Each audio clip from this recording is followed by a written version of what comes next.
everybody, welcome back to my channel. Today we are going to be talking about the much anticipated movie Ghosted, which came out on April 21st, so just barely on Friday.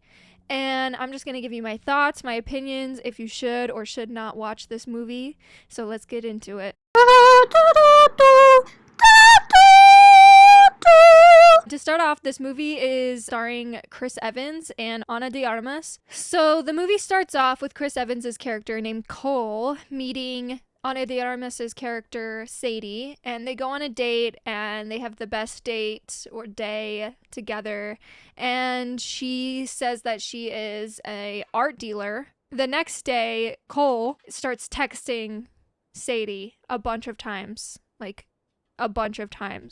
and she completely ignores him, basically ghosts him.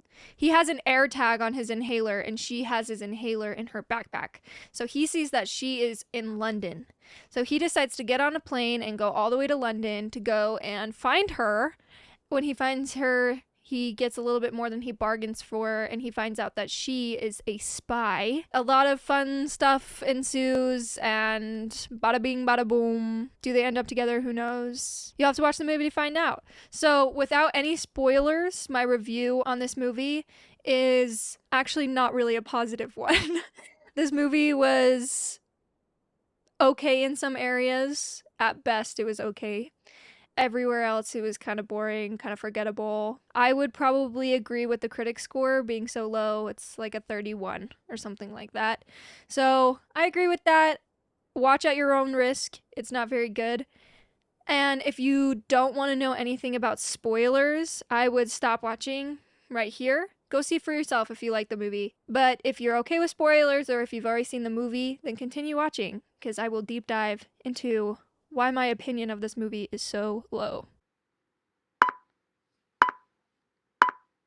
Okay, so the movie has a lot of problems. It starts off with Cole. He is a farmer. He is at a farmer's market and he meets Sadie. She wants to buy a houseplant, and she is saying something like, "Oh, I actually am not home all that much, like months at a time. I need something that doesn't need a lot of watering or attention." And they start off by fighting with each other because Chris Evans is like, "I can't in good faith give you this plant because you're just going to kill it."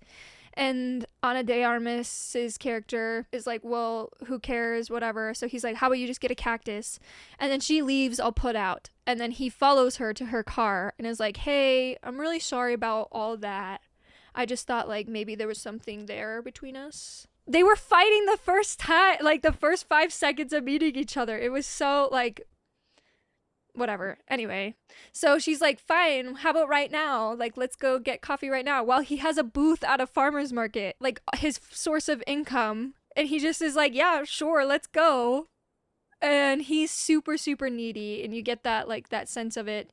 He had an ex-girlfriend that dumped him because he was too needy. Now he's kind of falling into that same routine with this new girl.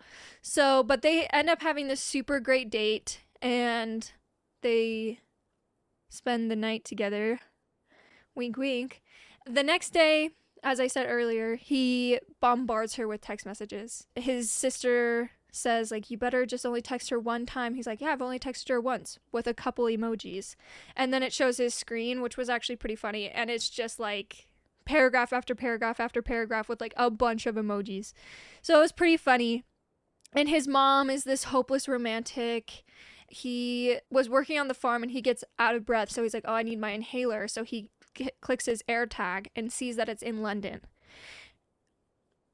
The stupidest way to like get somebody to be like, "I have to go to London," but he's never left the country and he's just like a little farm boy, still lives at home in his 30s, 40s, kind of pathetic. But anyway, he goes to London. When he goes to London, he is looking for Sadie and he sees his air tag. He looks exactly like a tourist. Like, he has a backpack, he has his luggage with him, and he's like looking around.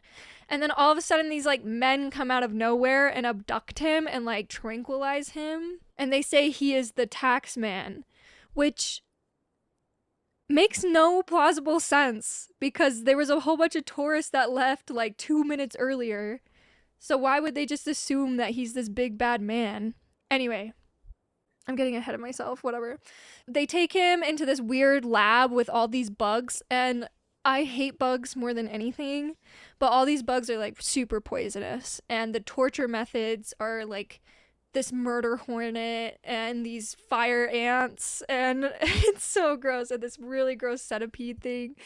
It was hard to watch, and they were like, give us the passcodes. We need this. It was very cliche, like Mission Impossible type stupid action movie. So I guess if that's what you're looking for, this is the perfect movie for you, but the roles are reversed. She's the spy kicking butt, taking names, and then he's like the damsel in distress that just kind of falls into the shenanigans. It's like a clever play on that, but they just didn't really do it that well. Ana de Armas' character, Sadie, ends up finding him and rescuing him before he gets stung by a murder hornet in the face. And she kills every single person in the lab and gets him out of there. And it turns out they're in Pakistan all of a sudden. So they tranquilized him in London and took him all the way to Pakistan in this weird cave. For what? I don't know. It's fine. So now they're in Pakistan, like running away from more bad guys, whatever. And he finally realizes that she's not an art dealer and is like, whoa, this is so stupid. What the heck? They like get a big, huge bus and there's like a car chasing scene and it's pretty funny. He stabs this guy in the face with a cactus because he brought the cactus to London to give to her to be like, oh, haha, a cactus, hee hee hee. But she doesn't like it. She thinks he's super creepy and is like, why would you follow me across the world? That's so weird. He was like, it's romantic. It's not. They still think Chris Evans' character, Cole, is the taxman. And so they put a bounty on his head. And they find themselves in this little farmer's market in Pakistan where all the bounty hunters come and get them. A bunch of cameos are in this, and this is probably, it's so ridiculous, but it's probably the best part of this movie. And it's that ridiculous. So this movie's not that good if this is the best part. So the first bounty hunter that comes to get them is Anthony Mackie. And he literally says, I'm the grandson of Sam, like Sam Wilson from the Marvel movies. He literally just like dies immediately, or so you think, by John Cho. And John Cho is like, haha, I'm the bounty hunter that's gonna take you down. Get in this car. They all get in the car, and then John Cho's neck gets snapped, and then it turns, and it's Sebastian Stan. For what? There's no reason for him to be in there. And he's like, drive. So they start driving, and then he goes, get out. My ride is better. And you obviously know he's gonna immediately die. But he says something funny, and like there's like this electric ring. He's like, one turn at this ring and you'll die. 5,000 volts straight to your neck or whatever. Then he immediately gets hit by a car. You're like, who's the next cameo gonna be? And it's Anthony Mackie again. He's not dead, but then he shortly does die right after from his wound. So they get away and they come up with this great plan that Sadie is going to be the bounty hunter. Chris Evans is going to continue, Cole is going to continue to pretend to be the taxman so they can find who's behind this, take them down, and get this biohazardous weapon. We finally get to know what they're looking for. A biohazardous weapon called Aztec that can wipe out the whole world.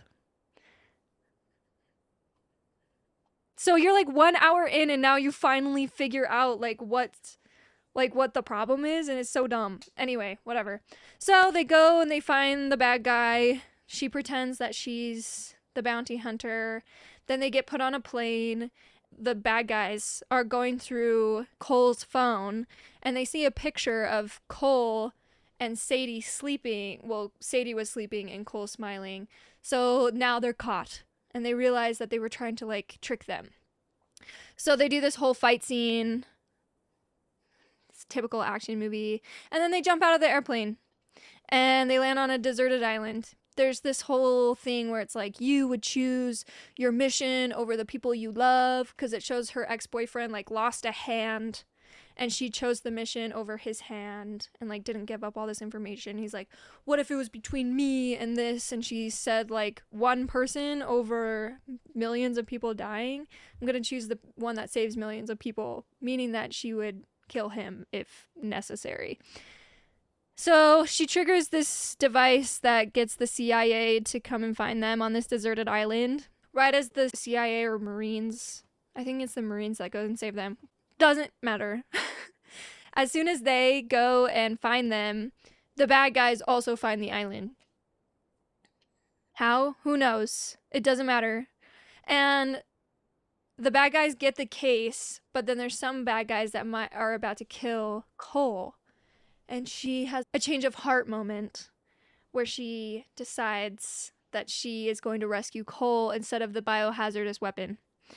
So she saves him, they go home, and then they have to do like this lie detector test, and she's like on probation because she chose a person over the weapon, blah, blah, blah. Then they realize, oh, this movie is so dumb. Like, they just like throw it in there just to like whatever.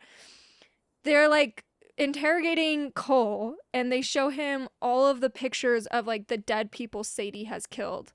And there's this one girl that she killed, and in the background there's a plant. And because Cole's a farmer, he knows everything about botany and plants, and he goes, wait a second, what's that? They're like, oh, this is the person that Sadie killed to get the information about Aztec.